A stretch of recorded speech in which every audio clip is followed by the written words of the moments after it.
Afaliana foana tsika lava miaraka aminao, miramirantava matsiaro sambatra eo akaikinao.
Faites reposer les armes.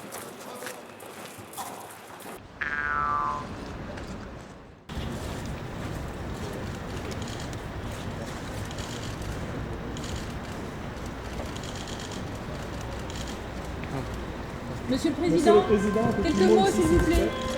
Écoutez, on a fait le nécessaire pour pouvoir sortir Madagascar de la crise.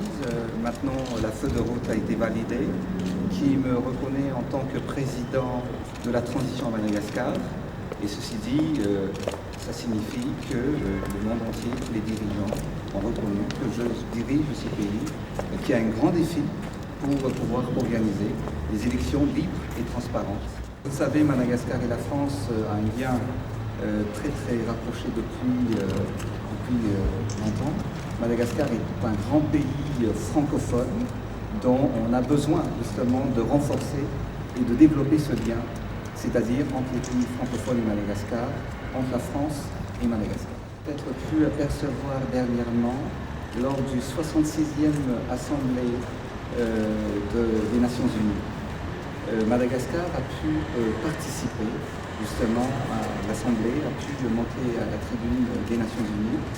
Le président, le secrétaire général des Nations Unies m'a reçu officiellement.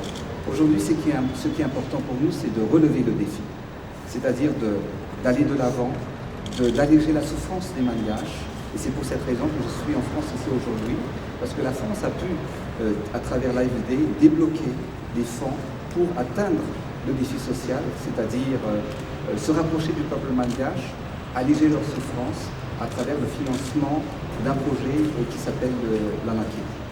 Pour nous aujourd'hui, c'est très très significatif que la France, à travers l'AFD, a pu débloquer ces fonds.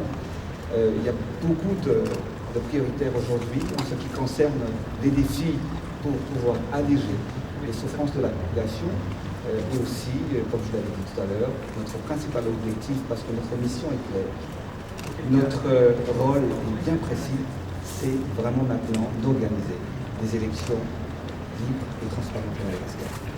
Faites présenter les armes. Portez.